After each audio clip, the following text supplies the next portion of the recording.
कौन? मैम क्या आपको होम लोन चाहिए क्या? वरुण? आज भी मैं खराब ही एक्टिंग करता हूँ ना। इतनी रात को कॉल? सब ठीक है ना? ठीक होता तो कॉल करता। कुछ पैसे चाहिए क्या? बता, भेज दो। पैसे नहीं चाहिए। फिर क्या हेल्प कर सकती हूँ, बता। तू मेरे दिल को इतना समझा सकती है कि तू किसी और की हो गई है, तेरा आने का कोई सवाल पैदा नहीं होता। तुझे कोई मिली नहीं? मिली तो बहुत, लेकिन तू जैसा रखती थी वैसे कोई नहीं रख पाई।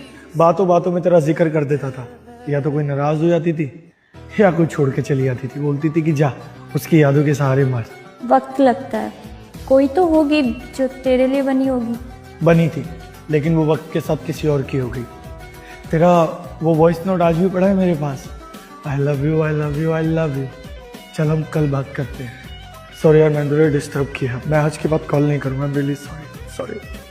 अंधेरों